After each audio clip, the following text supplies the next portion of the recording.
Carso tiene trabajo, ¿no? Ujú. Pero todos los demás es como, y luego, o sea, sí hay obras muy chiquititas, caminos, pero son babas de perico, o sea, no se está moviendo en realidad la infraestructura como antes, ¿no? Está leve, ¿no? Sí, sí, sí, es un poco complicado ahí el asunto de la iniciativa privada con con los trabajos. Al menos ahorita en la parte de la burocracia hay chamba, pero con todos los recortes que hay, pues también están cayendo sueldos y ese asunto. Exacto, ¿No? exacto. Está complicado el asunto.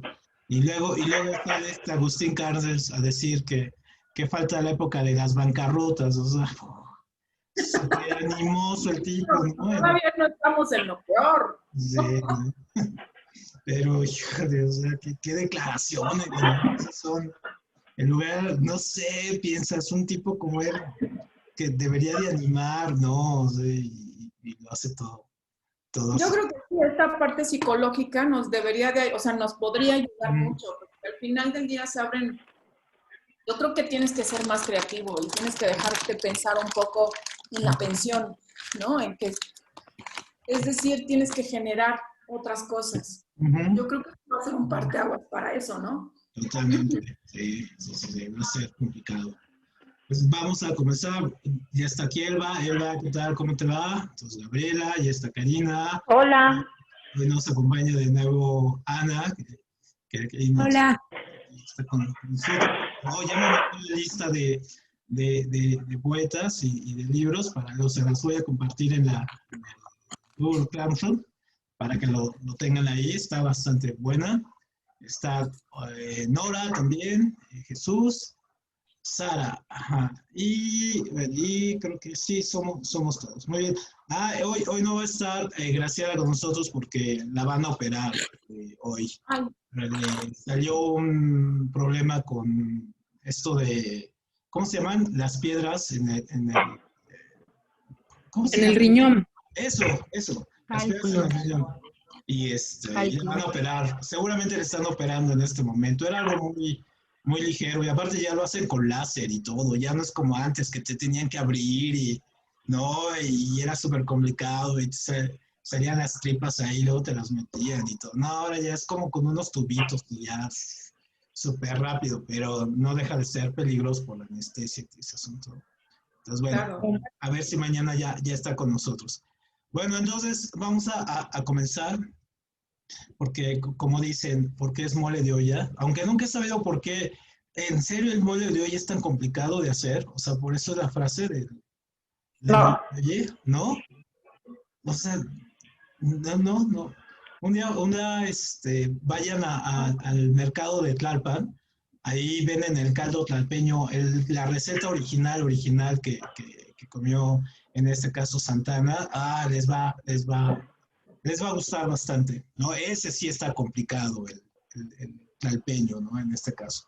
Muy bien, aquí está Laura, y ahora sí ya estamos todos. Muy bien, entonces vamos a comenzar. Entonces, ¿se acuerdan que ayer nos habíamos quedado con la parte de la Guerra Fría? Y decíamos que era un proceso, que fue más bien un proceso de una guerra más de corte ideológico y diplomático, más que ser una guerra de corte militar y que no hubo un enfrentamiento directo, sino más bien fue un enfrentamiento entre las diplomacias y varios momentos fueron eventos donde utilizaron a otros actores políticos, otros países, o tuvieron que hacer algunas cosas directamente, no directamente entre ellos, pero sí utilizar todos estos sistemas de espionaje y crear algunos conflictos. Ahorita vamos a ver cómo estuvieron metidos, pero en realidad esta guerra como tal, pues no, nunca generó un conflicto armado. Estuvimos a punto, como decíamos ayer que nos quedamos, en esto a 2 minutos de la medianoche, ¿no? Que el reloj nuclear, y bueno, estuvimos a punto, ¿no? Ahorita lo vamos a ver. Pero decíamos que aquí Europa, vean, esta es la influencia de los color salmón y rosa, son los países de influencia, en este caso, soviética, y los azul, influencia en este caso norteamericana en los aliados. Pero Europa no se iba a quedar así, porque Europa recibe mucho dinero por parte de Estados Unidos, que se llama el Plan Marshall. ¿Se acuerdan que decíamos eso? Que el Plan Marshall fue una manera de rescatar lo poco que podían haber ganado los gringos, porque realmente los que habían ganado y se habían extendido eran los soviéticos. Entonces, el Plan Marshall lo que va a hacer es inundar, pero los europeos se dan cuenta que no pueden estar así. Y entonces, ¿qué hacen los europeos? Pues se dan cuenta que tienen que reunificarse.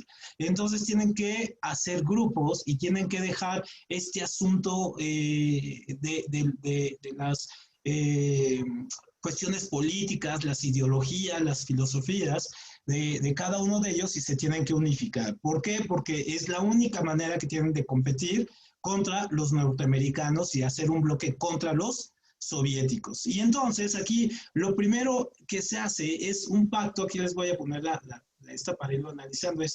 Se hace este famoso Tratado de París, o el Tratado del Acero. Entonces vean, este es como el inicio de lo que hoy conocemos como la Unión Europea, que tienen que vencer el ego. Vean los dos países que se lo hacen, en este caso, que es Francia y Alemania. Entonces Francia y Alemania dejan al lado su histórica rivalidad y finalmente logran hacer un tratado y se traen a estos países pequeños todavía, por ejemplo, Bélgica, Holanda, a Italia, se los traen con ellos, para que, pues para poder, y Luxemburgo, perdón, y ahí está también Luxemburgo, este es Holanda, Luxemburgo, y Bélgica, Italia, y se los traen.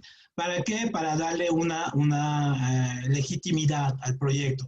Y posteriormente se van a ir uniendo, en este caso, se van a ir uniendo ahí Finlandia, Gran Bretaña, que acaba de salir con el Brexit, Irlanda y acá Noruega.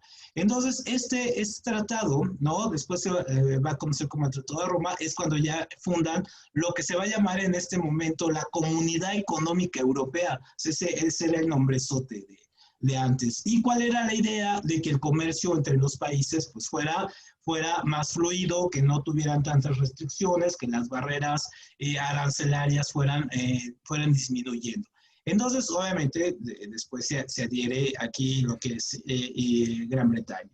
Entonces, eso va a hacer que políticamente también necesiten un organismo que los regule. Es decir, se dan cuenta que va a ser un proceso, y lo dicen en el Tratado de Roma, no, que va a ser un proceso que les va a llevar décadas armar, que se van a tener que fusionar porque tienen que tirar muchas inercias. Y entonces empiezan a sacar los libros blancos y el libro azul, que son los pasos a seguir para lograr esta unión que tienen ahorita. Entonces luego se va a unir Grecia. A Grecia le tienen que meter mucha lana, porque Grecia es un país en este momento muy pobre. En el 81 le tienen que meter mucha lana para que produzca. Por eso Grecia logra los estándares que tiene ahora, bueno, pues porque le meten mucha lana. Lo mismo hicieron con España y también lo mismo hicieron con Italia en los 90, porque se vinieron abajo estas economías y tuvieron que meterles mucha lana para que se sostuvieran.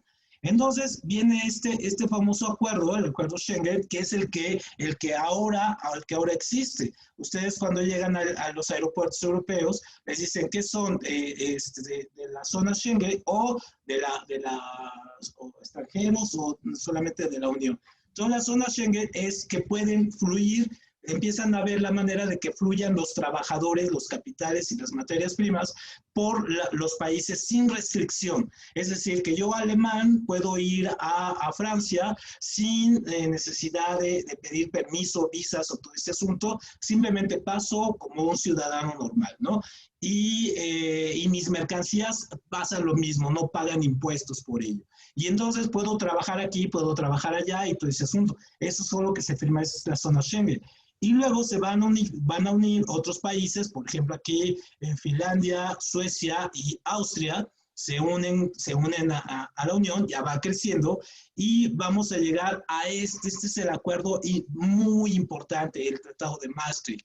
Entonces, en el Tratado de Maastricht, lo que se hace es que ahí se ponen las bases ya de la economía, o sea, ya está la parte política y financiera, ahora falta la parte monetaria, que es poner el euro, y van a tomar en cuenta que el euro tiene que tener de base a la moneda más fuerte, y en ese momento la moneda más fuerte es el marco alemán. Entonces el marco alemán se va a convertir en el euro. Todo se va a ir. Entonces todos los bancos centrales de Europa tienen que poner una cantidad de sus monedas.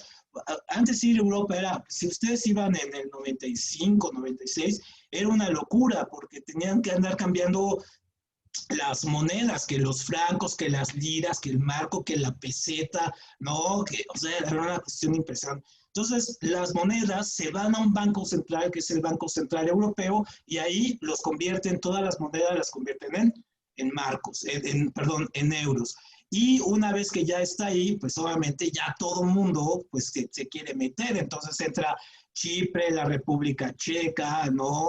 Los países que se habían separado, Lituania, Letonia, Estonia, a Polonia, que ahora es casi de ultraderecha, ¿no? Entran estos países y luego finalmente también vamos a tener otro que este es el tratado que fracasó, los tratados de Lisboa. ¿Por qué fracasan? Pues porque finalmente se quería hacer una especie de primer ministro general. O sea, es que hubiera una constitución europea y que esa constitución europea estuviera regulada por un primer ministro. Casi como la época de Carlomagno, es decir, que hubiera un gran emperador europeo y que cada uno tuviera sus primeros ministros, pero que tuvieran un gran primer. Entonces, pues no lo aceptaron, ¿no? Obviamente esto era muy riesgoso. No lo aceptaron, los gringos lo boicotearon, los rusos lo boicotearon y finalmente este tratado se cae. Y después, pues ahora ahorita está en un punto muy débil la Unión Europea en el sentido de, pues que se sale la Unión Británica, ¿no? Entonces sale Gran Bretaña, se sale junto con Gales y se salen de esta unión a través del Brexit, que no sé, el Brexit fue una cosa muy loca, es decir, no sé si ustedes alguna vez han pensado, por ejemplo, cómo alguien puede decir algo, esa frase de que cuida lo que sueñas, porque se puede ser realidad y todo ese asunto, ¿no? Esa cosa. Entonces resulta que un parlamentario británico, muy enojado porque, y esto es una anécdota, o sea, realmente es real, ¿no? Enojado porque su madre había comprado un producto francés y le había salido mal, ¿no? Entonces, obviamente, la madre le convence, es que esos franceses hacen todo feo, nuestras mermeladas son mejores y no hay que estar con esos. Entonces, este tipo empieza a promover entre sus compañeros de partido, que son los conservadores, les empieza a decir, pues es que creo que ya no nos conviene estar con en la Unión. Y los otros lo ven como que, ¿cómo dices estas tonterías? Nos conviene mucho. No, yo creo que ya no. Nosotros hacemos mejores mermeladas. Y entonces lo lleva al Parlamento y ustedes ven las discusiones del Parlamento inglés, son una locura, porque son realmente muy divertidas, ¿no?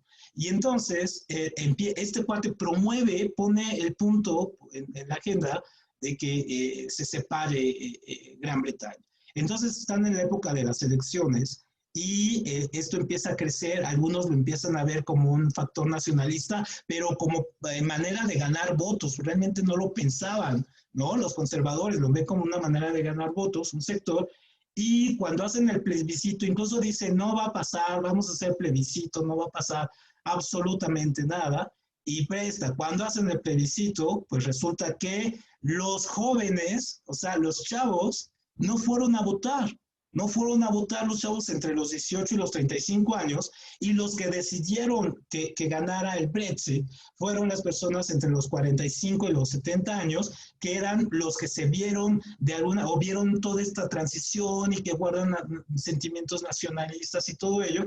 Y entonces, pues cuando los mismos británicos se volvieron locos porque todas las encuestas decían, no, no va a pasar, esto es una locura, esto es un absurdo, nadie va a votar a favor del Brexit, y presta, cuando salen los resultados, salen a favor, en este caso, de la separación, entonces, la locura, ¿no? Entonces, ahora se tuvieron que separar, pues, a regañadientes, es decir, no querían salirse, pero el mandato popular fue ese. Y ahora están súper arrepentidos, de tal manera que están haciendo una especie de consulta para que dentro de 5 años, en este caso, volver a hacer otra consulta y todo eso. Pero los europeos del continente ya dijeron, no, ya no, no queremos nada que ver con los británicos, no, no nos interesan y que se hagan bolas y todo ese asunto. Es decir, esa fractura les va a costar un buen rato, ¿no? Y es que esa parte de los muros también sigue, entonces tiene mucho que ver con el punto del muro de Berlín. Entonces, por ejemplo, cuando se gana la guerra, Alemania queda dividida en 4, aquí lo vemos, queda dividida en 4, más bien en 2 zonas, la zona occidental y la zona oriental, que es la que tienen los soviéticos. Y la zona oriental, es decir, la Alemania federal, así se llamaba República Federal Alemana, y la República Soviética era la República Democrática Alemana. Se acuerdan que veíamos ayer cómo lo que tenía influencia soviética eran de repúblicas populares. Entonces se divide en 3 zonas, la zona inglesa, la zona norteamericana y la zona francesa. Entonces Berlín queda exactamente dividida, esta es Alemania, y Berlín queda exactamente igual, y Berlín queda del lado soviético. Entonces era una locura porque tenían que pasar los aviones, había puentes aéreos, donde tenían que pasar los aviones de Bonn, o Colonia y todo esto, Frankfurt, tenían que llegar a este lado de Alemania, de Berlín. Entonces no podían pasar por la carretera y todo ese asunto. Era una locura, era realmente muy, muy complicado, y Berlín era una ciudad era casi un estado-nación. Entonces en el 59 deciden construir un muro para que la gente pues no pase, o sea, la altura del muro pues era bastante alta, y del lado, al principio la gente se empezó a brincar, no había tantas restricciones, y con los años fueron poniendo cada vez más trampas. Entonces, por ejemplo, el muro lo ven así, es un muro alto, ¿no? Es un muro que tiene, estos son de lo que queda, y Berlín, si ustedes tienen chance de visitar Berlín, Berlín se ha convertido una ciudad museo de esta parte del muro. O sea, Berlín tiene tantas broncas y tantos conflictos por resolver a sí mismo, que la ciudad es un museo. Todo hace que no olvides que algo pasó ahí. Entonces siempre ves cachos del muro y así, no olvidar y no decir y cosas así, ¿no? Entonces vean cómo estaba la cuestión. Esto ya es casi en los años 80, cuando se empieza a poner estas grandes barreras entre el muro y el lado oriental, el lado soviético. ¿Por qué? Porque la gente se escapaba de ahí. Y entonces hay unos escapes increíbles, gente que se escapó en globo, por ejemplo, ¿no? Gente que se escapó poniendo un lazo de un edificio a otro y pasando en la noche de uno a otro, como si fueran, ¿cómo se llaman estos que hay en los parques? Que uno se amarra, se brinca y sale volando. ¿Cómo se llaman estos? ¿Qué se acuerda? Tirolesa. Una tirolesa, como tirolesa se pasaba. Hasta otros que se pasaron por la cañería, o sea, se pasaron por abajo y salir. O sea, historias increíbles acerca de los escapes que hubo del muro de Berlín. Entonces, hay un observatorio y se ve así, así se ve el tamaño que tenía que cruzar la gente para pasar del muro que está aquí. Este es el lado, que era el lado occidental, y este es el lado oriental. Entonces tenían que cruzar todo esto y era bastante complicado. Había minas, perros, luces, guardias. Si se brincaban, pues los podían matar, ¿no? No tenían restricciones. Entonces en Alemania cayó el muro físico, pero el muro mental sigue existiendo. O sea, todavía la gente se ve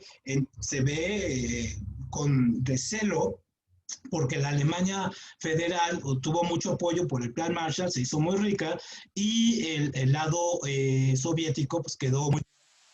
Y obviamente pues la gente se sigue viendo con recelo. Es como si fusionaran, o sea, un poco así, o sea, si lo ven, es un poco así, no estoy exagerando. Es como si estuviera Santa Fe pegada a Ciudad de Nezahualcóyotl y que dividieran el muro y luego lo juntaran, ¿no? Así, y entonces el recelo que hay entre las partes es muy grande, todavía, ¿no? Todavía hasta la fecha se ven con mucho recelo.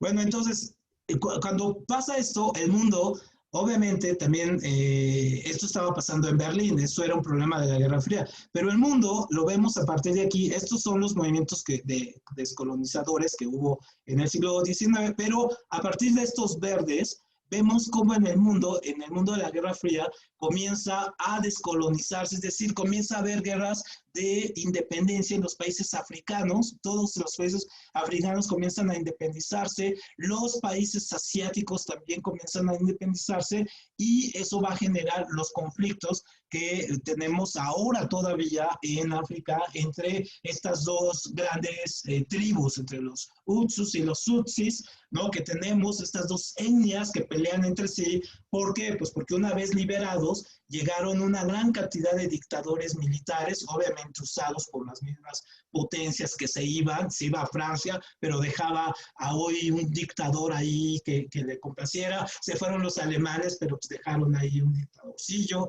y estos dictadores eran loquísimos, ¿no? Era una cosa extrañísima. Hubo un dictador acá en Etiopía, muy loco, Henry Halassi, que era muy seductor. Y uno de los que cayó en la seducción de este dictador acá etíope fue Bob Marley, ¿no? Entonces Bob Marley, ya ven que acá era toda buena onda y fumaba porros y se ponía bien pacheco y cantaba sus canciones acá muy locas y todo. Bueno, pues iba a verlo porque realmente pensaba que él era como el gran príncipe africano que iba a sacar el origen, iba a reivindicar los derechos de la comunidad negra africana por la esclavitud. No, no, hombre, ese cuate estaba pachequísimo, se comían leones, tiene hasta ahí actos de canibalismo, o sea, era un tipo nefasto y se ponía y hacía eventos con no sé, se hacía capas de oro y su sombrero de oro y el país estaba muriendo, tenía unas crisis alimentarias, perdón, terribles, que hasta George Harrison, el de los Beatles, que quería hacer conciertos para Etiopía y en los 80 también se hicieron conciertos para las hambrunas africanas en Etiopía y todo este asunto. Y entonces, obviamente, estos emperadores africanos enloquecieron. Entonces, hay una película que se llama El último rey de Escocia. Traten de buscarla, se llama El último rey de Escocia. No tiene nada que ver con Escocia, tiene que ver con esta locura de los reyes y de los emperadores africanos de la época. Les va a gustar mucho. Aparte es con Forrest Whitaker, el actor que es buenísimo, les va a gustar mucho esta película. Entonces, obviamente en esos procesos de descolonización, uno de los que fue más difícil y que ahora es un proceso que lo vemos que es muy exitoso, pues fue la Revolución China. Entonces, acuérdense que China estaba peleando, antes de la Segunda Guerra Mundial, había un conflicto entre los chinos ya, entre los populistas y entre los comunistas, y entonces peleaban entre ellos. Entonces Mao Zedong o Mao Zedong, en este caso, era el líder de los comunistas. Cuando viene la Segunda Guerra Mundial, vean, esto es súper interesante, pactan los populistas y los comunistas, pactan y se unifican para luchar contra los invasores japoneses. Entonces pelean contra los japoneses, ellos, y finalmente una vez que termina la guerra y pierde Japón, y ya sabemos todo lo que pasó, entonces otra vez comienzan a pelearse entre ellos. O sea, esto es como estos actos muy bien consensuados, es decir, cuando necesitamos unirnos, nos unimos, cuando no, pues nos separamos, cuando ya hemos solucionado, ya arreglemos. Entonces, finalmente, los comunistas ganan, Mao Zedong llega al poder y se da cuenta Mao Zedong, que aquí les voy a ampliar un poco la imagen, porque está muy chiquita, ¿no? Mao Zedong se da cuenta que China está completamente, es un país muy parecido a la Rusia de Lenin. ¿Se acuerdan lo que decíamos cuando vimos que era el 99% de la población estaba en la miseria y era evidentemente campesinos? Entonces no había estructuras para llevar la lucha proletariada con estas contradicciones de clase. No existían esas condiciones. Entonces Mao Zedong comienza a hacer la revolución china, es más bien parte de algo que se va a llamar después la revolución cultural, es decir, una forma de pensamiento, adoctrinamiento de la población, un poco quitar las costumbres milenarias, un poco castigar algunas cosas y unificar a la población. Entonces, la primera etapa de la revolución china con Mao Zedong, obviamente es muy fuerte porque también hay muchísima gente que muere. Muere muchísima gente, ¿no? O sea, hay una quema de libros, sale un libro que es el libro oficial, que es el libro rojo de Mao Zedong, no el de Carl Jung, sino que ese es más interesante, sino el librito rojo de Mao Zedong, ¿no? Que era un librito y que todo mundo en esa época tenían que traer, o sea, es cuando se pone esta estandarización de la ropa o del cuello Mao, ¿no? Este tipo de ropa así muy con el cuellito aquí y todo. Se estandariza, ¿por qué? Porque es muy fácil de hacer. Y entonces todo el mundo tenía que traer su librito rojo con las órdenes de Mao. Entonces, obviamente, Mao Zedong lo que va a ir haciendo va a tratar de colectivizar la economía. Primero se va a dar cuenta que necesita sacarle provecho digamos, a la gran población que tiene, ¿no? Y en la cuestión del campo. Y entonces, obviamente, ahí Mao Zedong va a hacer algunas alianzas con algunos enemigos que tenía, los enemigos que habían empezado, se los jala, dice, ok, no perdieron, todos somos China, ¿no? Entonces, les voy a dar algo, que son sectores capitalistas, sectores que tenían nexos con empresarios británicos y holandeses, se los jala al poder y les dice, necesito que ustedes me ayuden. ¿Y qué es lo que hicieron estos? Mientras, por otro lado, había esta parte comunista muy fuerte, los populistas comenzaron a hacer empresas. Y entonces muere Mao, pero suben al poder otros personajes que siguen la onda de Mao, que se llama Xiang Yoping, y entonces Xiang Yoping lo que hace es agarrar y decir, vamos a tener un sistema capitalista, lo vamos a dejar crecer, económicamente vamos a ser capitalistas, pero socialmente vamos a ser comunistas. Es decir, necesitamos la parte de la riqueza aquí para luego distribuirla entre la población. No como el capitalismo neoliberal que nos tocó, donde un pequeño sector tiene mucho y el gran sector no tiene nada. No, acá la idea de Mao y de Deng Xiaoping era tener un sector capitalista que vertiera de manera horizontal los capitales. Y obviamente esto fue poco a poco, realmente tuvieron que aprender ensayo y error y ahora vemos a esta China, ¿no? Entonces, China tuvo que aprender y aprendió muy bien. Y ahora, ¿a qué les recuerda este skyline? ¿A qué se parece?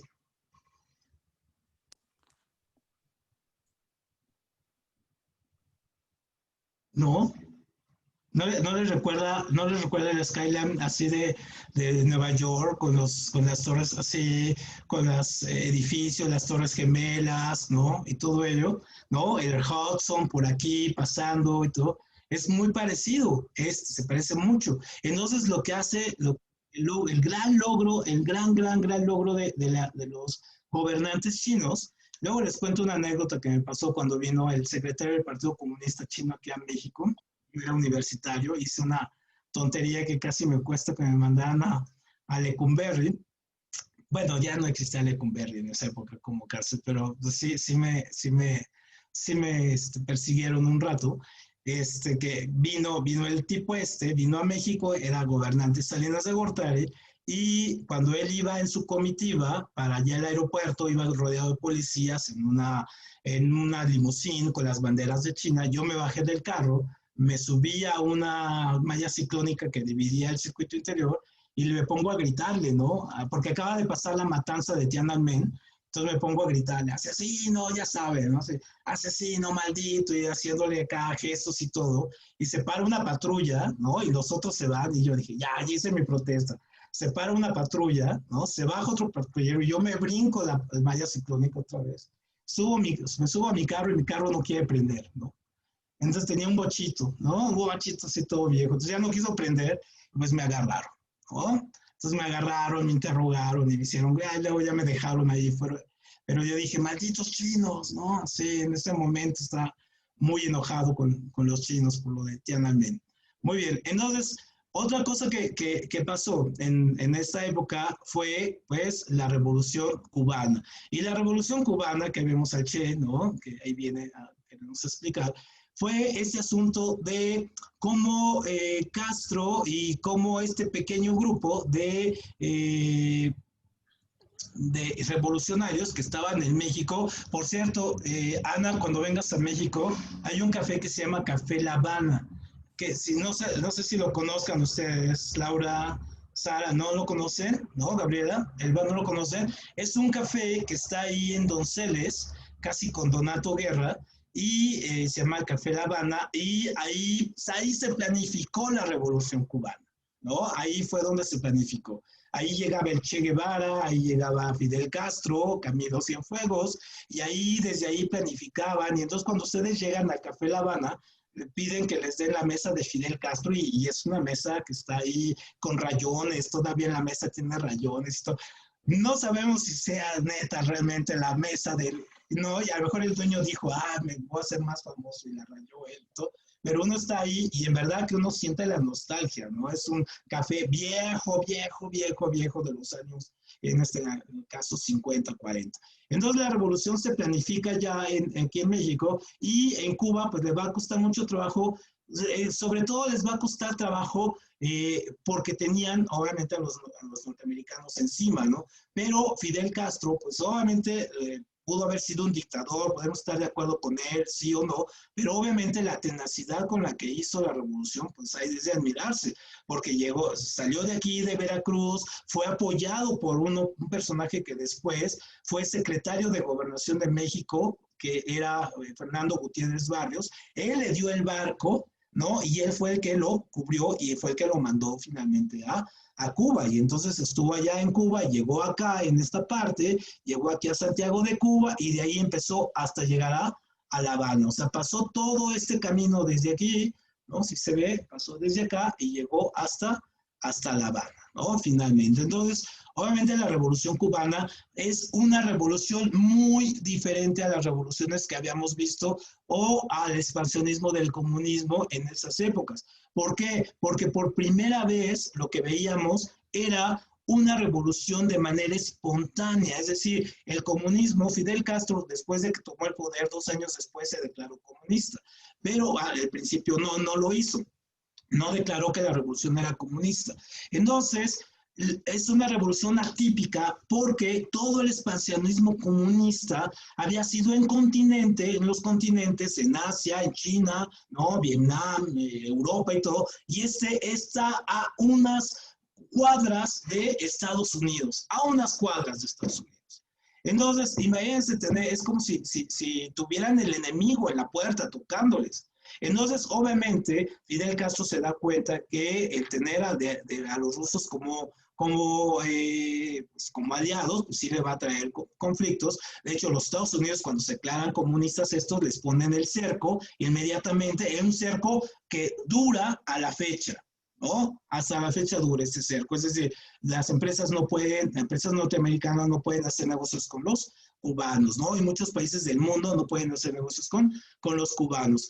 Y entonces, obviamente, esto iba a tener una consecuencia directa. La consecuencia más directa es la crisis de los misiles. Ahí sí estuvimos a punto de que el mundo se fuera a la Tercera Guerra Mundial, en este caso, ¿no? Con las bombas atómicas y todo. Entonces estaba gobernando Kennedy y todo. Entonces los rusos mandan unos barcos, ¿no? Mandan unos barcos y unos aviones que se llaman, y a ver si recuerdan de quién se llama así, unos aviones que se llaman U-2, ¿no? Los U-2 o YouTube, pues, ¿no? De ahí toma el nombre el grupo de musical, YouTube.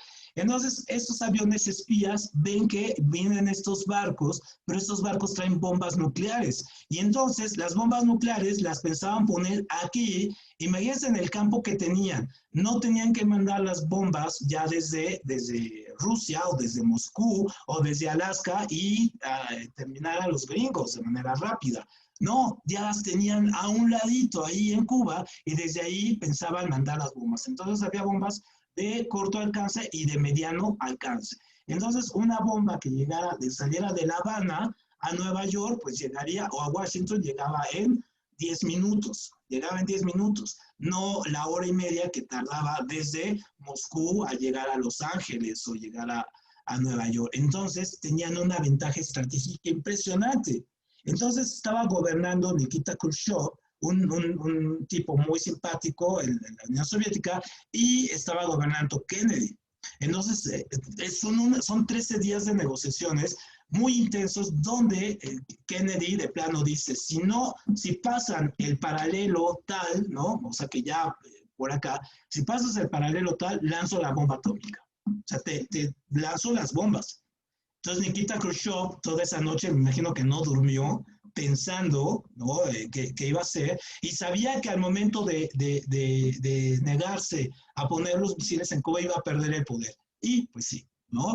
Decide que no va a poner las bombas y lo saca. Y de ahí viene toda la teoría conspiranoria acerca del asesinato de Kennedy, que fue venganza de los rusos por no haber pasado esto, y los cubanos y todo ese asunto, ¿no?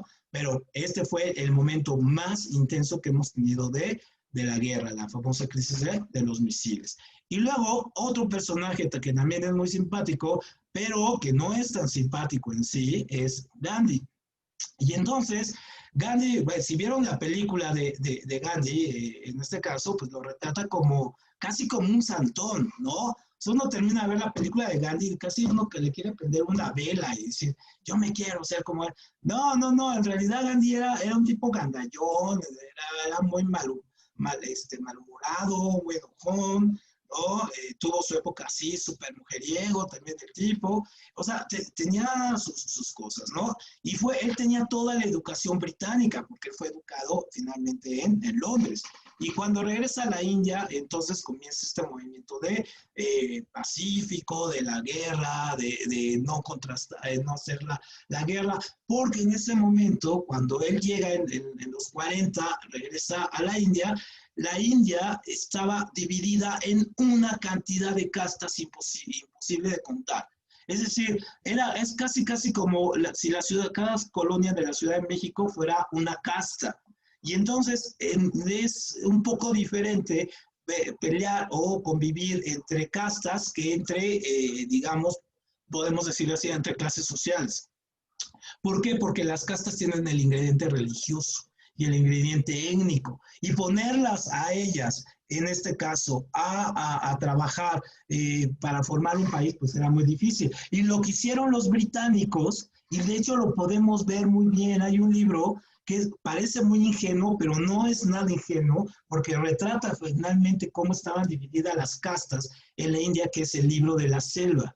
No sé si ustedes lo han leído o vieron la película de Disney y todo. Bueno, les voy a arruinar la película de Disney, porque aparte, no sé, luego les cuento una historia ahí, porque vean que los scouts sacan toda su teoría acerca de ese libro, ¿no? Del libro de la selva. Y entonces una vez tuve una novia que era scout, y era líder scout, y entonces toda la vida giraba en torno a ese libro. Entonces yo odiaba ese libro, la acompañaba a sus reuniones, y era hablar, entonces la vaquera decía, y kiwi, y yo decía, oh, otra vez voy a hablar de lo. Entonces por eso lo odio, por eso vamos a pasar rápido a Gandhi. Entonces resulta que ese libro, pero el libro es muy profundo porque demuestra cómo trabajan las castas. Cada especie animal es una casta.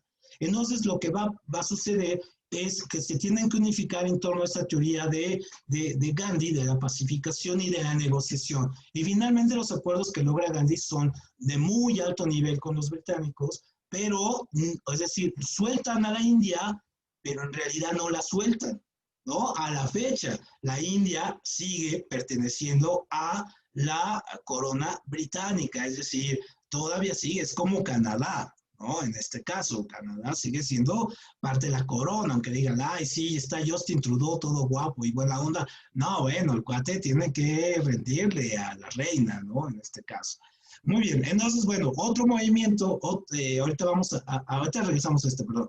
Otro movimiento que hasta la fecha existe y que parte de esta fin de la guerra es el movimiento palestino, la guerra árabe-israelí. Y entonces, nosotros aquí, cuando termina la Segunda Guerra Mundial, a los judíos, a la comunidad judía, los británicos les ceden sus territorios que tienen en Palestina, todo esto que está de verde, para que construyan el Estado israelí, ¿no? Para que construyan Israel. Entonces, obviamente, la comunidad se fusiona, es cuando le ofrecen a Albert Einstein ser presidente, ¿no? Y Einstein dice, no, yo no quiero. Y entonces, obviamente, la comunidad judía, la comunidad israelita, obviamente empieza a quitarle los territorios aquí lo vemos, quitar los territorios a los palestinos. Entonces vean en los años del 46 cómo estaba, lo verde son los palestinos, cómo se van quedando sin territorio, cómo se van quedando hasta lo que tenemos a la fecha. Entonces, obviamente es un gran despojo de tierras ahí, son negociaciones de un nivel muy alto las que se llevaron ahí para que sucediera este evento, pero finalmente el conflicto árabe-israelí obviamente fue manejado porque era una zona de influencia también norteamericana y británica. ¿Por qué? Pues porque obviamente se dieron cuenta que los países, en este caso africanos y asiáticos, estaban tendiendo a irse a los países comunistas y entonces dijeron, tenemos que poner un dique. ¿Y cuál era el mejor dique? Poner a la comunidad judía ahí y obviamente pues, el lobby israelí que trabaja en Washington pues ha liderado, bueno, es uno de los mayores y más ricos y obviamente ha hecho que la comunidad judía israelí pues tenga muchísimas armas, tenga ejércitos de altísimo nivel, ¿no? Servicios de inteligencia como el Mossad bastante sofisticados y obviamente esto no nos quita la idea de que este movimiento va a seguir muchos años, porque aparte la parte de los conflictos entre árabes y israelíes, pues no es nuevo, ¿no? Vimos cómo empezó desde las cruzadas y vimos cómo desde antes ya existían estos conflictos por estas tierras, ¿no? Entonces, este conflicto va a seguir, ¿no? Vamos a seguir viendo la famosa, ¿cómo se llama? Intifada, donde los niños salían con piedras a atacar a los soldados israelíes con armas y todo ese asunto, ¿no? Esas escenas bastante terribles.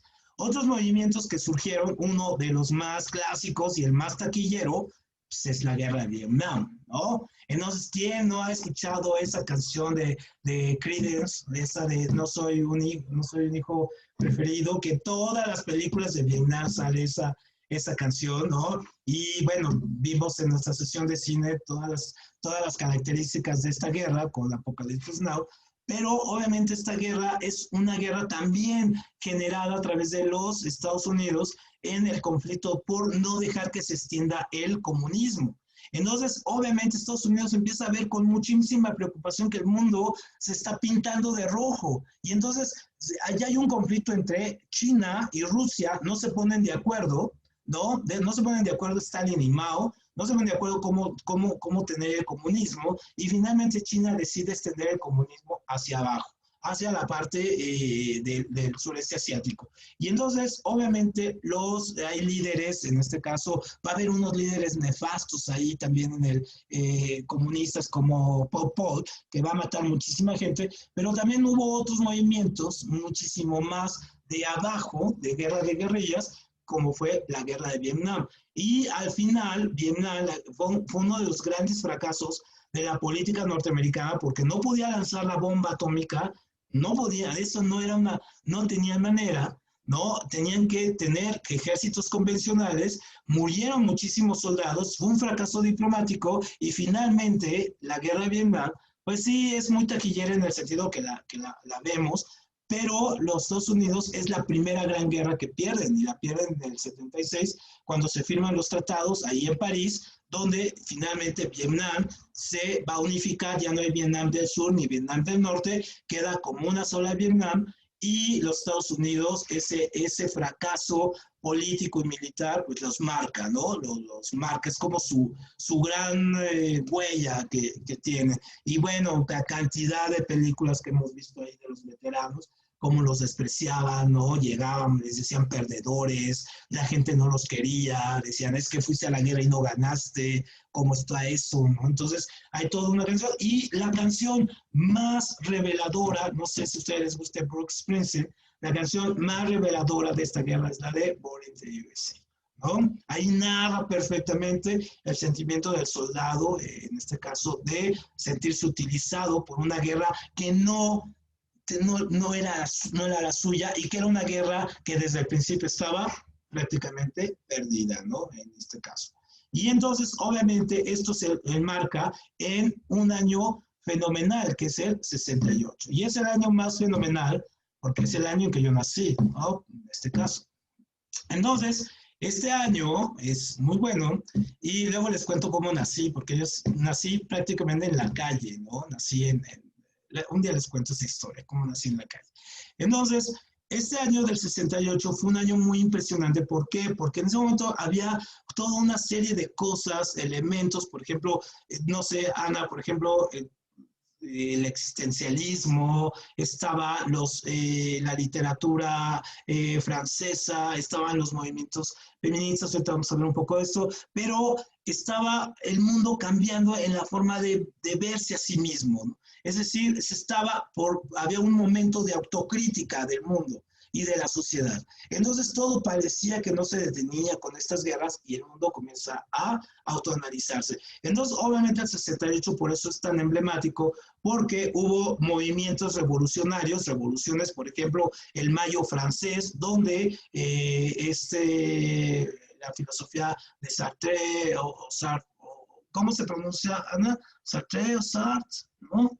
O, ¿cómo? Perdón.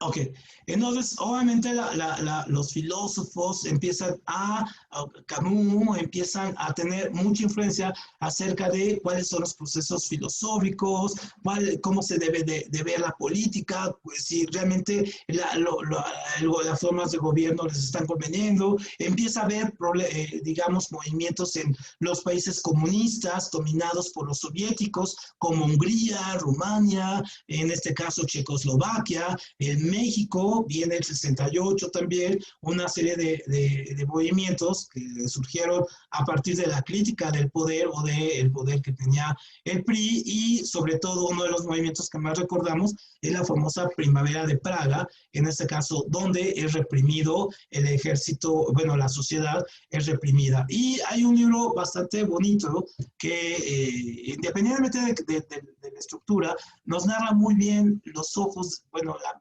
mirada desde los protagonistas, que es este libro muy famoso de Milán Kundera, el de La insoportable levedad del ser, ¿no? Donde narra muy padre, bueno, no muy padre, sino narra de una manera cómo los protagonistas se enfrentan a este momento, ¿no? Del 68, de esta primavera de Praga que es aplastada con un golpe ahí en la plaza de Wenceslao. Entonces, obviamente, estos movimientos del 68, pues tuvieron otros, ¿no? Tuvieron, por ejemplo, la cuestión de ver a los movimientos de los derechos civiles de Martin Luther King, ¿no? Que también venían viendo, hubo varios líderes como Malcolm X, por ejemplo, también, que venían viendo la cuestión del racismo sobre todo en los estados del sur. Es decir, la guerra, como decíamos, ¿no? Acaban las guerras, pero los procesos siguen. O sea, acabó la guerra civil, pero el proceso del esclavismo, el racismo y la discriminación siguió. Entonces, Martin Luther King encabeza esta famosa marcha del 1 millón de personas a Washington y es muy poderoso. También lo matan. Entonces, también en el 68 encuentra su punto clave pues, con la guerra de Vietnam y toda la famosa crítica de ahí, y la mayoría de las, digamos, producciones literarias, filosóficas, teatrales, cinematográficas, giraban en torno a este conflicto. Pero también tuvimos la primera gran ola de feminismo, el primer movimiento ya de feminismo activo, donde las mujeres, por ejemplo, en este caso, de esta manifestación de la quema de brasieres, ¿no? Entonces se quitaban brasieres, sostén, se los quitaban, iban y los quemaban en este caso. Y era cuando empiezan a surgir todas estas pensadoras, más allá de Simone de Beauvoir, empiezan a surgir otro tipo de pensadoras que también empiezan a cuestionar la parte de hoy que hoy conocemos como el patriarcado, pero en ese momento lo criticaban de otra manera, es decir, era más tímida la protesta, pero ya comenzaba, ya se empezaban a visualizar este tipo de protestas. Y también el 68 nos dejó cosas que hasta la fecha son cosas con las que yo no puedo todavía, con los hippies, ¿no? Entonces surgen los hippies, ¿no? También. Entonces, bueno, es que me han tocado, tengo unas historias con unos amigos hippies que, bueno. Entonces, bueno, llegan los hippies y también con esta filosofía del amor y paz y que todos hermanos y todo. Entonces, bueno, pero también el hippismo hay, ahora todos los que fueron hippies en esa época, ahora son supermillonarios y son dueños de empresas así de tecnología y sí viven en Silicon Valley, pero y muy acá, pero tienen 20 millones, 20 mil millones de dólares, ¿no? Como varios de los empresarios. Entonces, sí, obviamente la filosofía hippie también viene influenciada por la parte de las drogas, la música de los Beatles, de los Stones, de filósofos como Timothy Learning, como del mismo Sartre, en fin, entonces los hippies tienen también un lado oscuro. Les recomiendo dos películas que vean. Hay una que se llama, no es que sean los hippies así, pero retrata un poco el lado oscuro del movimiento hippie. Es una que se llama Midsommar. No sé si ya la han visto esta película. ¿No? ¿No la han visto? ¿Sí la viste, Elba, esta? Sí, yo ya la vi. ¿Te dio miedo? Sí, yo ya la vi. Sí, es un... Bueno, no voy a decir nada para no spoilear, ¿verdad? Pero sí, es como una forma de terror muy, muy diferente. Es algo muy nuevo. Pero Muy sí, sí nuevo, da muy miedo. innovador, claro. Y retrata Sí, como un sí. poco la cuestión de esto de las comunidades hippies, de hermanos y todo ese asunto, que prácticamente eran sectas, ¿no? Que se volvieron un poco sectarias y todo ese asunto, y la comuna y todo ese asunto.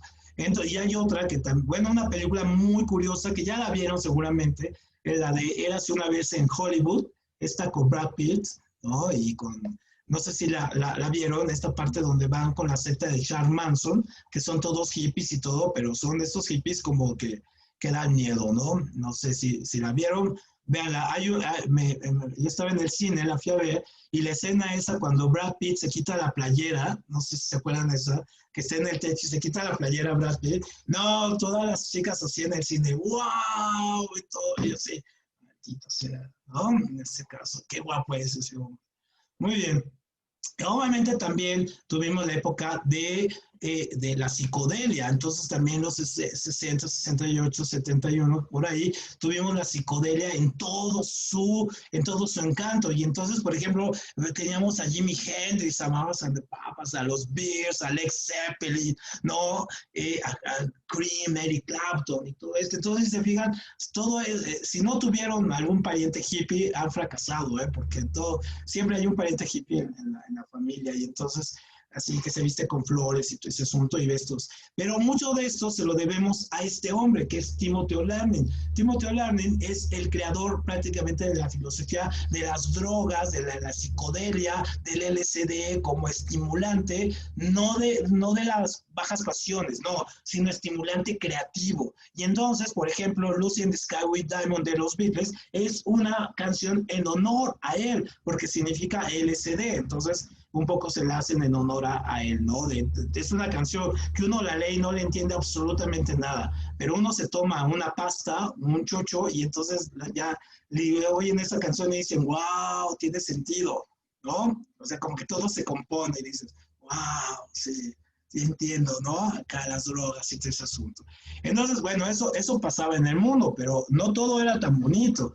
Mientras eso pasaba, en América Latina, Kennedy, siempre tenemos esa idea como que súper buena onda y que súper guapo. Y no, Kennedy implementó en América Latina un tipo de política que se llamaba ALCA, ¿no? O Alianza para América Latina, que lo único que hizo fue esto, poner dictadores, ¿no? Entonces puso dictadores a diestra y siniestra. La CIA logró penetrar, en este caso, gobiernos, los tiraba. Es cuando se viene lo de las repúblicas bananeras. Y aquí, por ejemplo, ahorita los vamos a ver, cómo vamos a tener a una cantidad de dictadores que después se van a convertir parte de esto del realismo mágico, por ejemplo, con Vargas Llosa, los Vargas del Retratá, Augusto Roa Vasos con Yo el Supremo, o Miguel Ángel Asturias muchísimo antes con el señor presidente, o el Macondo, García Márquez con el otoño del patriarca y todo ese asunto. O sea, van a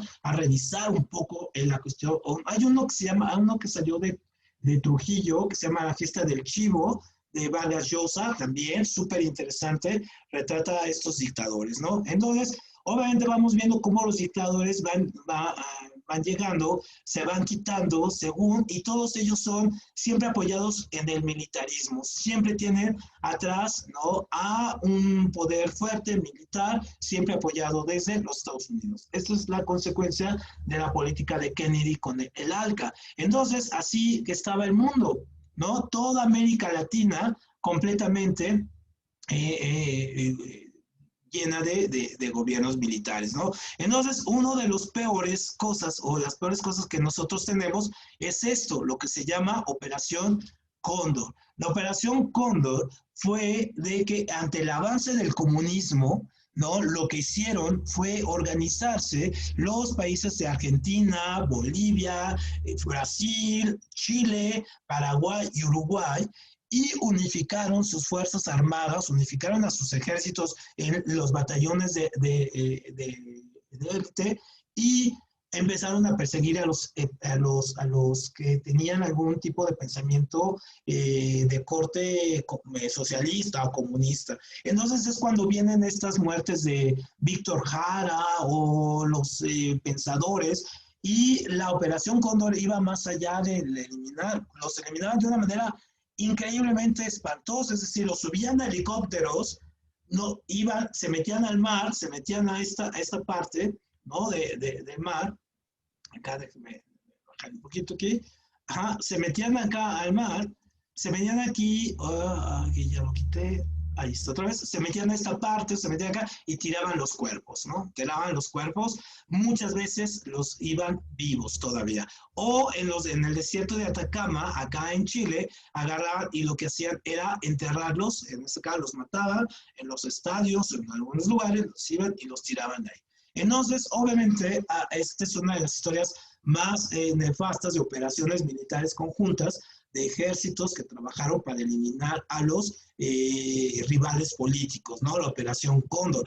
Pero algún dato súper interesante, todos los jefes militares que estaban aquí, estos y todo, todos tienen algo en común, todos estudiaron en la misma escuela, la escuela, en este caso, de militares, que está acá en Houston, que es la Escuela de las Américas, la Escuela de Militares de élite, se llama Las Américas, o Colegio de las Américas.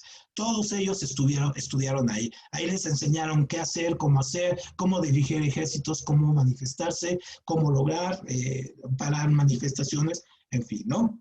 Entonces, obviamente es una de las historias más tristes de América Latina, todo su militarismo. Y les recomiendo una película impresionante, es una película bellísima que se llama El Botón de Nácar. Es un documental impresionante, es bellísimo, que retrata mucho la búsqueda de las familias chilenas y argentinas y brasileñas que van aquí al desierto de Atacama, y ya ven que el desierto de Atacama tiene una posición privilegiada y tiene estos telescopios, estos radiotelescopios para ver las estrellas y todo. Entonces hace una analogía la película de la búsqueda de las estrellas, la búsqueda de las galaxias, y al mismo tiempo las madres que están buscando en el desierto, ¿no?, a sus hijos ahí desaparecidos. Entonces es una película súper bonita, muy triste, ¿no?, pero bastante poderosa en el sentido de lo que quiere hacer, ¿no? Entonces, obviamente, con ese contexto, vamos a ir llegando, ahorita regreso esto, vamos a ir llegando a los 80. Y entonces a los 80, en el mundo, hay varios personajes que son los que van a cambiar la estructura del mundo en los 80. Uno de estos, si a ustedes les tocó ver alguna vez las Olimpiadas de Moscú o algún tipo de estos juegos, ver a este personaje en acción es Leonid Brezhnev. Leonid Brezhnev era el secretario general del Partido Comunista de la Unión Soviética, o sea, es un nombre así como de ferrocarril, ¿no? Y entonces, este hombre era el hombre fuerte en la Unión Soviética, era la mano dura, era el que llevaba, en este caso, el régimen casi totalitario que tenía. Pero muere a principios de los 80, y cuando muere, ¿no?, sube al poder un personaje que es el que va realmente a cambiar todo, que es Gorbachev. ¿no? Entonces sube Mikhail Gorbachev, tenía 44 años Gorbachev cuando toma el poder, es una generación muy joven, o sea, todos los gobernantes soviéticos eran como de 80 años, 70, o sea, cuando hacían estos desfiles de los rusos, parecían así, que habían sacado a las momias de Guanajuato, ¿no? Ahí a posar, o sea, eran así todos viejitos, ahí, todos ahí, ¿no? Era impresionante. No, este hombre es joven, tiene 44 años y asume el poder de la Unión Soviética. Pero también asume el poder un actor, el actor Ronald Reagan. Y entonces, entre estos dos, van a lograr, es la cumbre de la Guerra Fría, digamos, es el clímax. Reagan en Estados Unidos impone una política que se llama los Reaganomics. Es exactamente la misma política que tiene Trump en este momento. Nada más que, bueno, no se atreven a ponerle los Reaganomics. Los Reaganomics era que la economía, vean la perversión política. Estados Unidos era poderosísimo. Y entonces dice, tengo la suficiente capacidad de cerrar mi economía y joder a los demás. Y en este caso, los Reaganomics fue esto, cerraron la economía. Reagan cierra la economía. Y entonces lo que pasa en la Unión Soviética es que Gorbachev al mismo tiempo comienza algo que se llama la perestroika. Entonces la perestroika no nada más eran unos tenis, no más bien unas botas, ¿no? Que eran bien padres las botas perestroika. Y si no tuvieron unas botas perestroika de esta zapatería Canadá, entonces también fracasaron como adolescentes. Todo el mundo tuvo que haber traído unas botas, en este caso perestroika. Y la perestroika significaba reforma, significa cambio. Y luego viene otra política de Gorbachev que se llama glasnost. Glasnost significa libertad, información. Y entonces, por primera vez, la Unión Soviética se da cuenta que tiene que reformarse. ¿Por qué se tiene que reformar? Porque su economía está sumamente jodidísima. ¿Por qué? Porque gasta tanto en hacer bombas atómicas que no gastan alimentos y las cadenas de distribución están muertas, ¿no?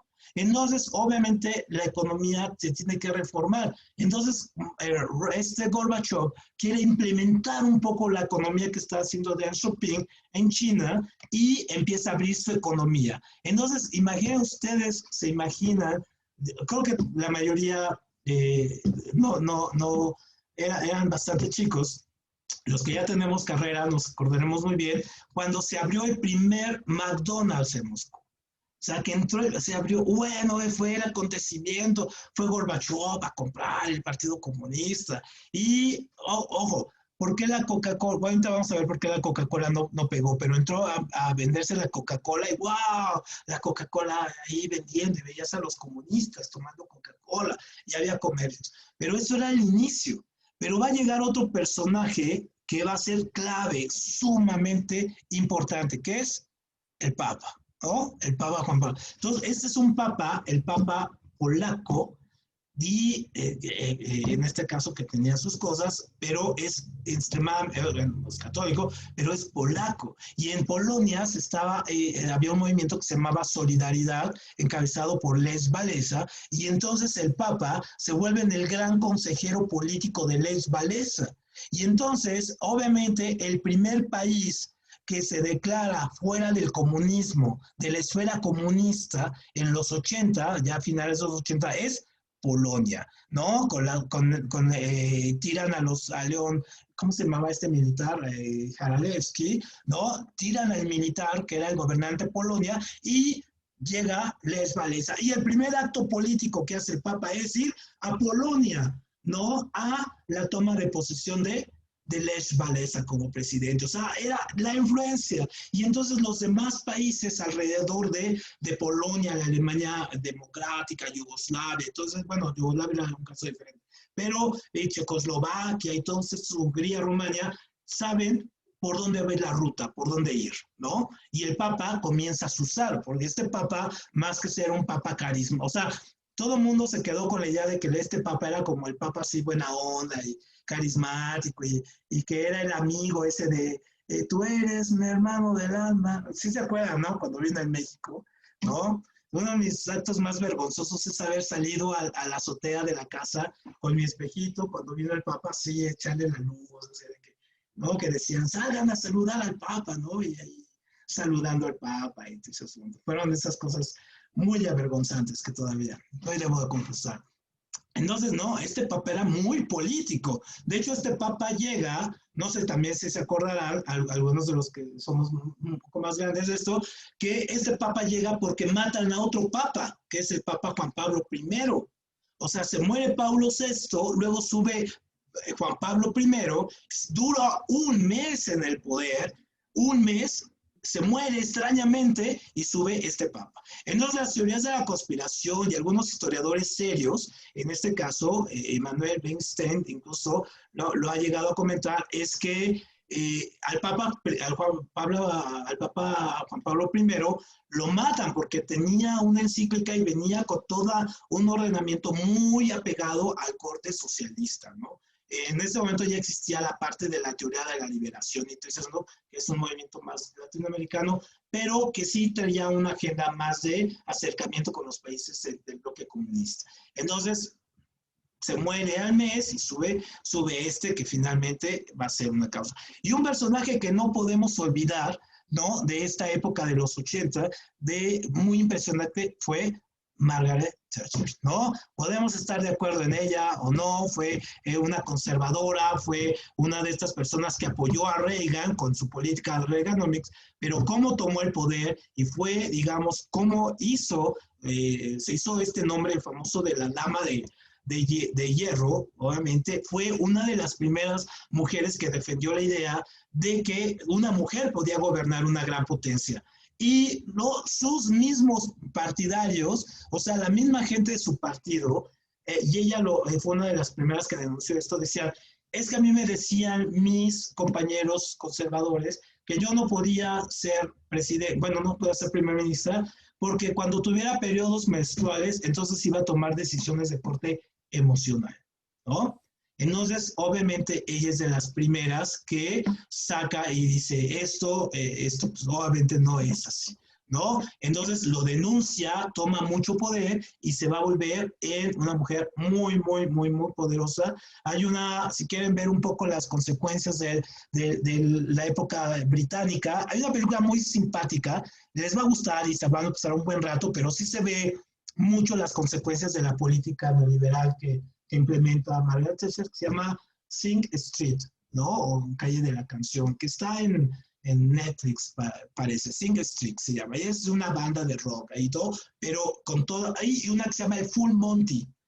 Es buenísima el Full Monty. No sé si la vieron esa del Full Monty, donde todos los hombres se encueran ahí todo ese asunto, ¿no? Esa película también narra las consecuencias de la política económica de ella, ¿no? De Margaret Thatcher. Entonces, obviamente con el Papa, Gorbachev, la Glasnost, la Perestroika y Reagan, entonces los países comunistas van a empezar a caer uno por uno.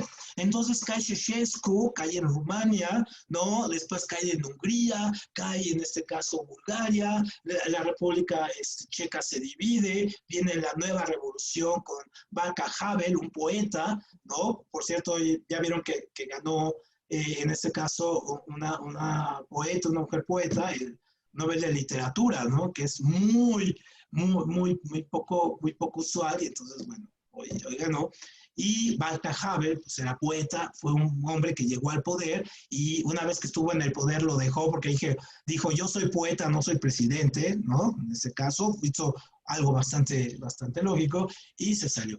Y que empiezan a caer. Y obviamente, ¿quién de ustedes no se acuerda qué estaba haciendo cuando cayó el muro de Berlín? Entonces, todo el mundo nos acordamos cuando se murió Elvis Presley, cuando se murió Michael Jackson, o cuando se cayó el muro de Berlín, o cuando mataron a Colosio, ¿no? Es como, y cuando mataron, uno siempre se acuerda de la canción esta de la culebra, ¿no? Ya ven que la pasaban y que cuando lo mataron era la canción que estaba ahí, ¿no?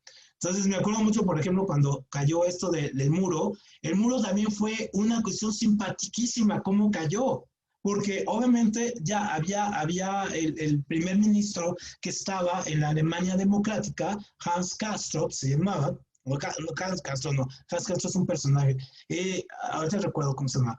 Este hombre lo que hace es dice, vamos a empezar a hacer negociaciones para que haya elecciones en la Alemania democrática.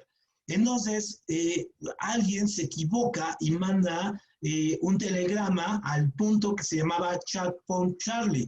Entonces era el punto donde se abría, por donde pasaban, incluso ahí está en Berlín, ahí todavía sigue el Checkpoint Charlie, y le llegó un mensaje así de que es que tenemos que abrir la frontera, pero era el mensaje general que mandaba él, el ministro, de que lo iban a hacer lentamente. Entonces el jefe del Checkpoint Charlie ve el anuncio, abrir la frontera y dice, pues ábrela, ¿no? Entonces abre y la gente empieza a pasar tímidamente, o sea, iban caminando y veían que estaba abierto y un cuate agarra y se pasa del otro lado y dice, pero no le pide nada y pasó.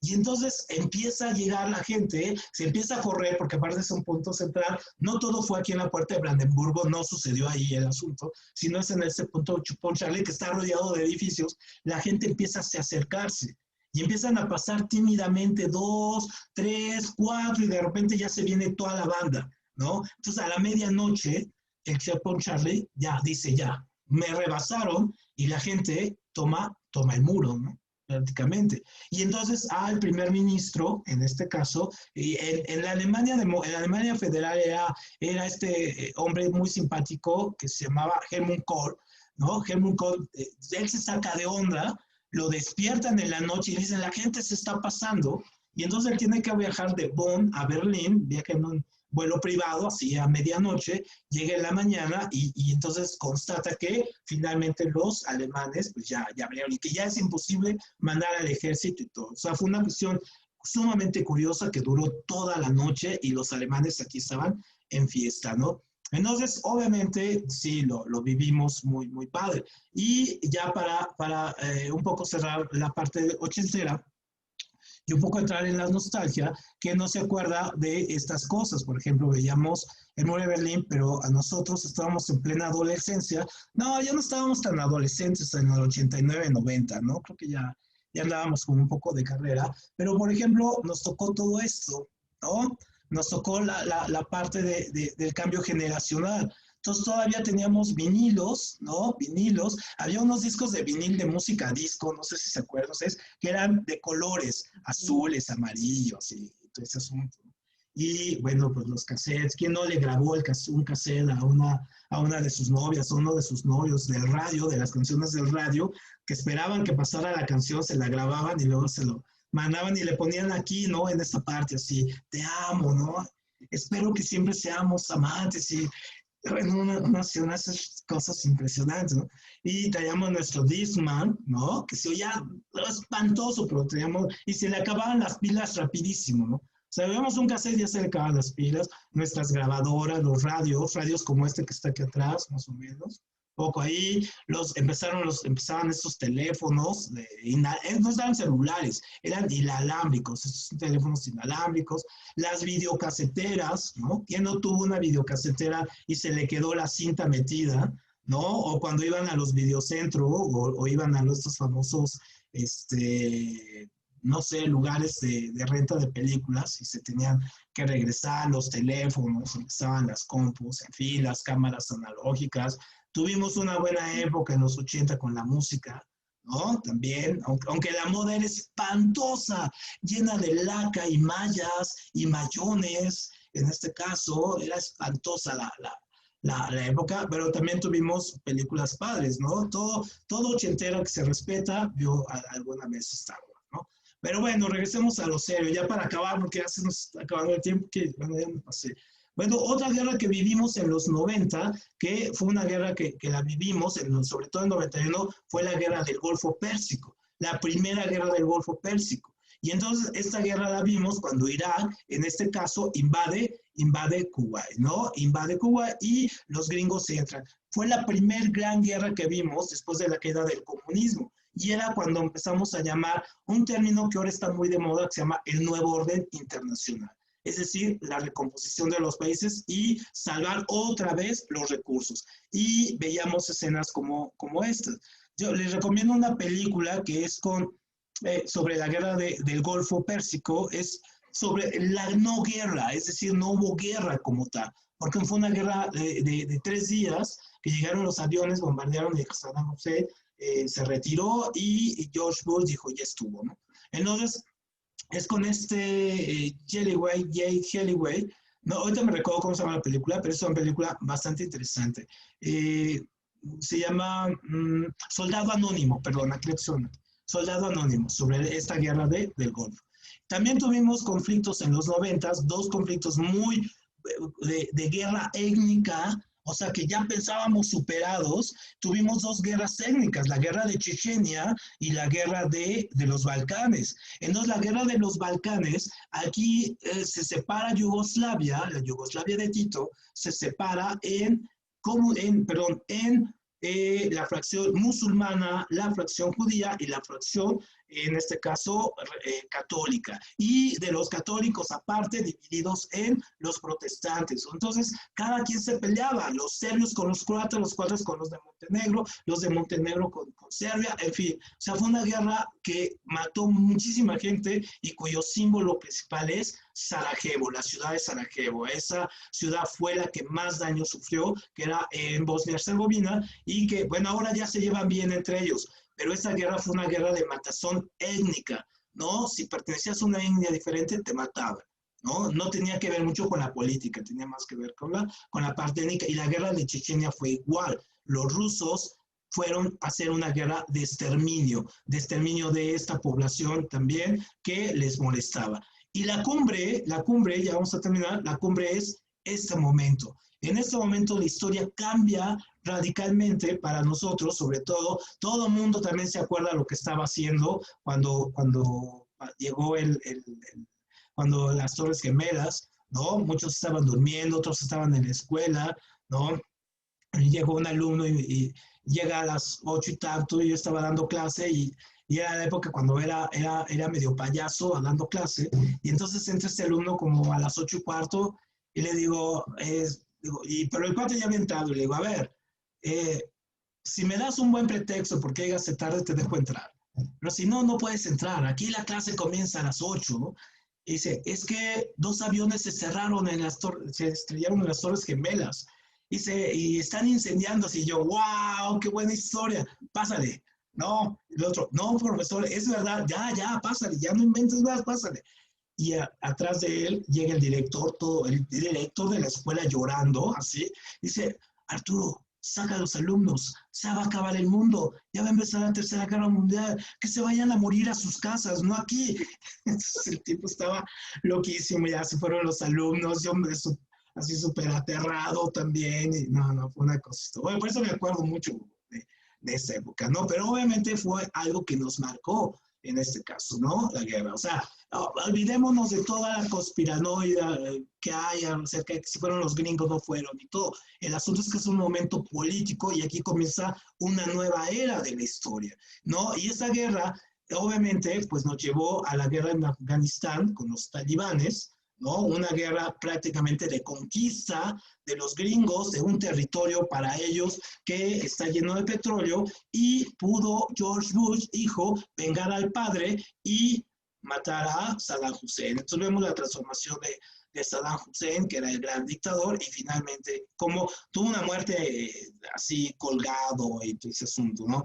Pero fue la manera que los gringos se hicieron hasta la fecha de los territorios de Irak, de estar cerca ahí de los árabes y todo, y tener un punto de referencia y tener las reservas. Pero los árabes, no, bueno, los talibanes y Al-Qaeda no se iba a quedar tan a gusto, y tuvieron también un gran atentado, que es otro gran atentado, que es uno de estos atentados que se olvidan, el 11 de marzo en Madrid, en la estación del metro de Atocha, que hacen una explosión y muere muchísima gente. Y esta explosión, este atentado le costó el puesto al presidente, en este caso de España, en las elecciones, que era Aznar. Y Aznar miente acerca de este atentado diciendo que eran los de ETA.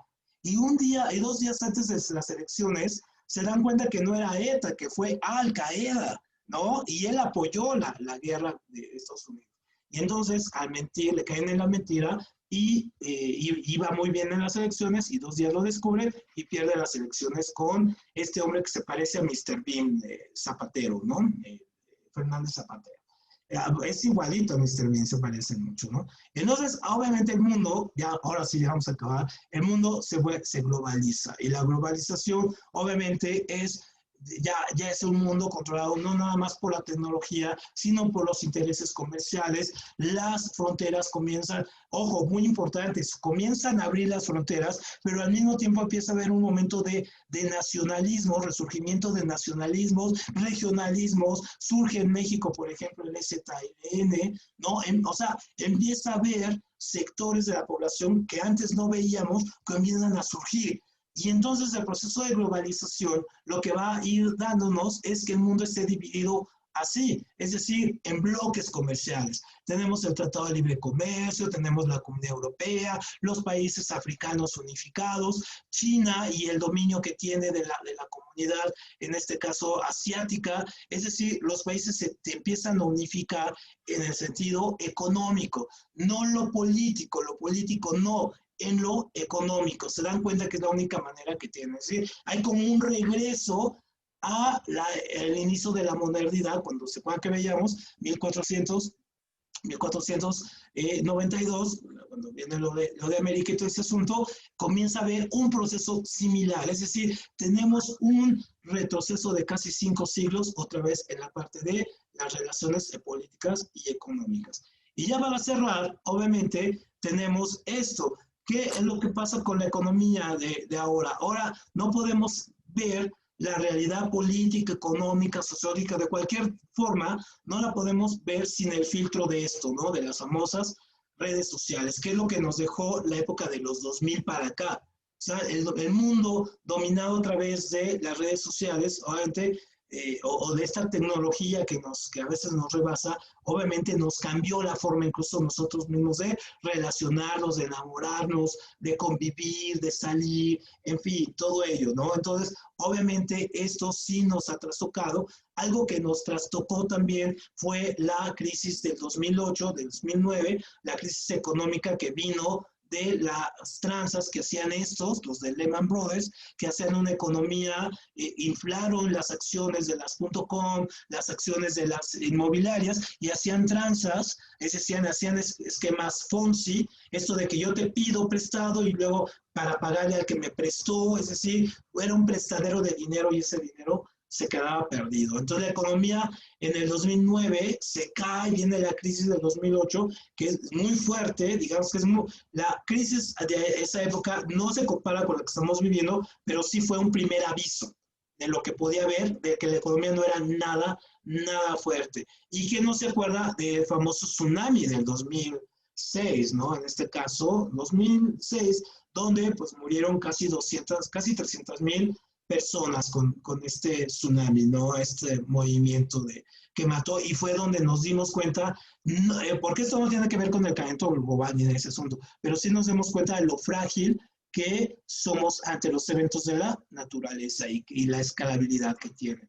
También en los últimos años, pues vimos este traspaso de poder, ¿no? De un presidente buena onda, acá bien, Obama, todo acá, todo deportista, a Trump. Y estamos viviendo las consecuencias de un presidente como Trump, que según las encuestas lleva 10 puntos de ventaja a Biden, pero hay que recordar, no hay que estar tan contentos porque hace 4 años estaba Hillary Clinton, le llevaba también 10 puntos a este hombre, ¿no? A este hombre tan nefasto, obviamente. Y también algo inédito que vimos en México, ya con esto nos faltan 2 perspectivas, pues fue también el traspaso, ¿no? El poder aquí nosotros. O sea, independientemente, podemos estar de acuerdo, ¿no? Con AMLO, podemos decir sí, no, pero este país necesitaba una sacudida de poder de lo que se estaba haciendo, ¿no? Entonces, la sacudida de cambio de un régimen económico, neoliberal o de otro, o con otras estructuras, a un nuevo gobierno que todavía está creciendo, que todavía estamos explorando lo que puede pasar, obviamente sí nos sacudió, ¿no? No sabemos qué vaya a pasar en 4 o 5 años, pero de que necesitamos una sacudida, lo necesitábamos. Y obviamente el evento que nos marca, pues y que nos tiene aquí, a muchos de nosotros, pues así es pues, esta cuestión no sé si es la COVID o el COVID o la COVID, ¿no? Pero se fijan que ya no le decimos el coronavirus, ¿no? Ya nadie dice el coronavirus, así que parece muy viejo cuando decíamos el coronavirus, ¿no? Ahora ya es así la COVID o C-19. Entonces, obviamente, esto también, esto yo todavía está en ciernes. Incluso, por ejemplo, como historiadores o sociólogos o filósofos, o todavía nos cuesta trabajo entender las consecuencias de esto, de este evento que vivimos y sobre todo ver la forma tan exponencial que ha crecido, ¿no? Cómo nos fue marcando, cómo cerró la economía. Por ejemplo, hoy que tuve que ir al Ministerio Público, por lo de las placas que me robaron, iba en la bici y me iba acordando cómo en abril y mayo la gente, por ejemplo, todavía lo tomaba esto como muy curioso. Me sorprendió increíblemente la cantidad, toda la gente, verla, por ejemplo, con cubrebocas, ¿no? Todo el mundo. Quizá había 3, 4 personas. Entonces, o verlas ya como aceptando que el cubrebocas ya lo debes de traer, ¿no? Y aceptando esto de la distancia social, esto de que hazte para allá y todo ese asunto. Entonces, obviamente, pues esta parte todavía está por escribirse, la parte de cómo nos cambió la visión del mundo, ver la fragilidad, no nada más lo del tsunami, ver cómo nos cambió la fragilidad, en este caso que teníamos, existencial, o de los trabajos, del cambio de la tecnología, por ejemplo, Laura que daba clases en grupo, por ejemplo, y que tenías, ¿cuántos, Laura? 40, 50 niños, ¿no? Adolescentes ahí, ahora verlos, por ejemplo, en la pantalla, por ejemplo, ¿no? Sí, alrededor de 45 a 50. No, imagínate, 40, 50 adolescentes de 12, 13 años, está cañón, ¿no? Y ahora verlos por la pantalla, por ejemplo, o por ejemplo, algunos que tenían unos trabajos muy estables, de repente ya los trabajos, mi hermana tuvo que cerrar su restaurante, por ejemplo, y ahora se dedica a vender comida desde su casa, en fin, o sea, a todos nos cambió la vida esto, ¿no? No sabemos a dónde vamos a terminar, pero está muy complicado. Les recomiendo una película que seguramente ya todos la vieron. Es una película que se llama Contagio. Es muy reciente, es con Palworld. ¿Cómo se llama esta chica? ¿Cómo se llama esta actriz?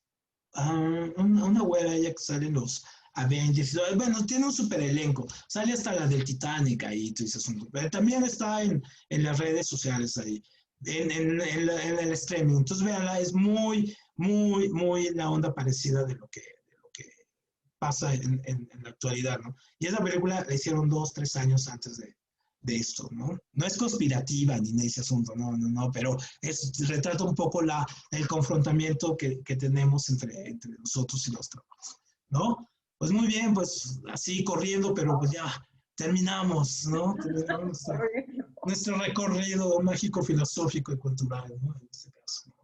Como decía, pero bueno, pudimos acabar aquí. No, perdón si me extendí media hora, pero teníamos que acabar, ¿no? Esto. Y bueno, pues les agradezco mucho la asistencia. Estuvieron padres estos meses que estuvimos aquí con el curso. Fueron casi 2 meses y medio, ¿no? Que estuvimos con este curso. Entonces estuvo padre. Pudimos conocer a Sara, que estaba en este curso. A ver si estás mañana, Sara, si nos acompañas también en el cierre de cine, ¿no? Siempre es padre veros ahí. Y también tuvimos hoy invitado también a Ana, que nos acompañó el martes. Laura, a ver si nos acompañas mañana, también eras asistente a este curso, eras buena, pero ya mañana cerramos todos los ciclos de talleres, entonces pues ya, para que sea la graduación. Es que, Arturo, yo no tengo nada de cultura en cine, entonces la verdad, de plano no. No importa, la mayoría estamos igual. No pasa bueno, y quería acotar al respecto de lo que decías, la herencia del 68 aquí en México dejó muchas plazas magisteriales, para aplacar a tanto hippie revoltoso en el 68 en México, se les dieron plazas magisteriales. Entonces hay mucho maestro mucho docente, porque no maestro, mucho docente que ganó su plaza para aplacarlos por las revueltas que hacían en el 68. De ahí también se deriva tanta denigración, ¿no?, de la labor docente. Totalmente. De hecho, Gilberto Guevara Niebla, que fue subsecretario de Educación, era líder del 68 y muchos de los el Pino y todos ellos fueron parte y estuvieron metidos en los movimientos después estudiantiles. Y después de la huelga del 2000 de la UNAM, hicieron lo mismo, ¿no? El famoso Mosh, ¿sí se acuerdan del Mosh, no? Él, pues, le dieron una plaza de maestros en Michoacán, allá. Entonces, sí, es una cosa que se utiliza mucho, ¿no? O sea, te doy una plaza y te calmas un poco por ahí, ¿no? Es fácil. Muy bien, pues muchísimas gracias, gracias a todos por el aguante, ¿no? Nos vemos aquí mañana para terminar este ciclo grande y padre que hemos tenido y con la de psicosis de Gisco, ¿no? Ana, si quieres integrarte, es invitada y analizamos aquí la película, ¿no?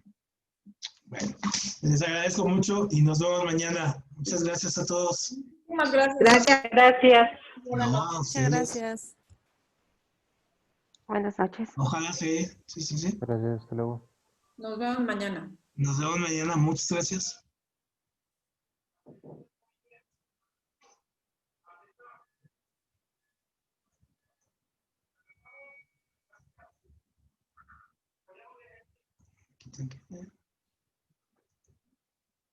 Ahí está.